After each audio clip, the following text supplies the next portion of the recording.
Steve Atherton, the best man in the business. One heck of a good guy.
Well, we had a friend stop by, and in doing so, I shut off the Terramite, and I can't get it started again. And I have a lot of dirt to move behind Jennifer. There are those big piles, and I've tried bleeding the fuel rail, and I'm not getting any fuel out of the three feed lines there.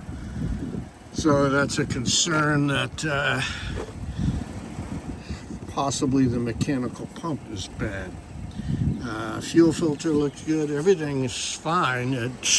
I can't figure this one out, so I'm going to have to, for the first time in my life, call a mechanic. This is beyond my pay grade. Well, I've been in touch with a diesel mechanic who lives in our town. And on his way home from another job, he's going to swing in and see if we can get the old Terramite going. In the meantime, what I've done is resulted to wheelbarrow, shovel, and rake, and I filled our potato bin out of this new material here. So I'm waiting for the mechanic to stop by. Hopefully it's not too serious, but this is the first time I've had to call in help, an EMT, to help fix my Terramite. This is Ben Abbott's truck, and I've seen it go by our house, and every time it doesn't go, man, I'd like to own it. I'd also like to know how to use all of it. Super service truck. Pretty cool. Pretty cool.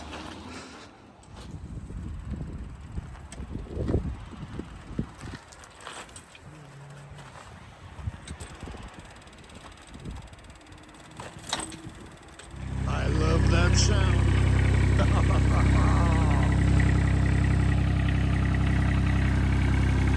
He's the man. Turn it to the right. And you want more power?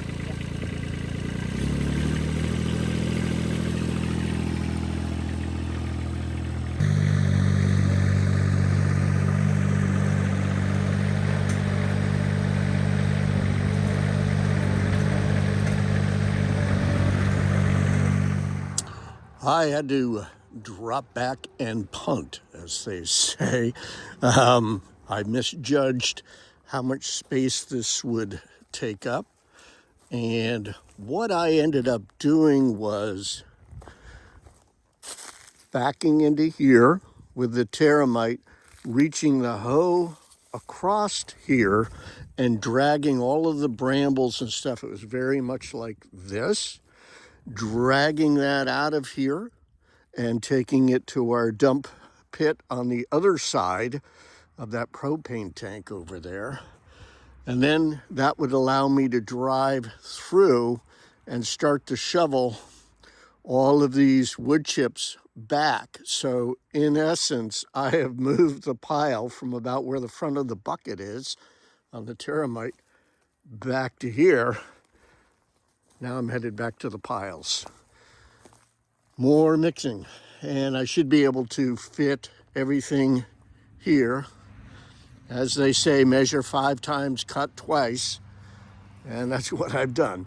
But yeah, I definitely should get another pile. That's way over 6 feet. I shouldn't say way over 6 feet, but it's over my head. Okay, continue on.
Into the home stretch.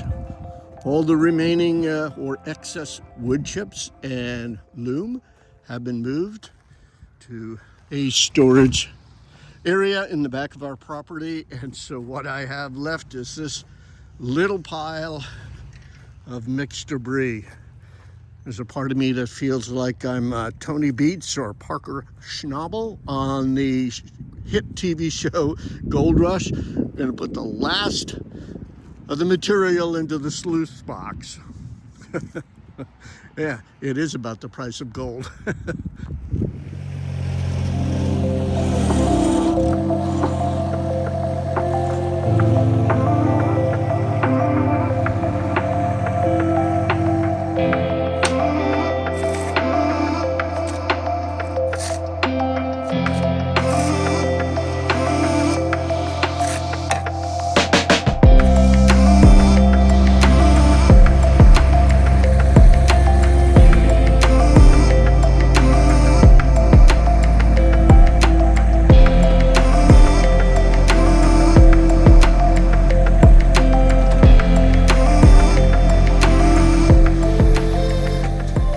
to recap, this is what remains of the 20 yards of wood chips. And next to it is the back part of the pile that I mixed together of loam, wood chips, and compost. And here we have the front pile of the mixture of compost and loam and wood chips. And here is the leftover loam. I'm never buying dirt again. We have enough. It is absolutely baffling to me how unfortunate that the Terramite company went out of business.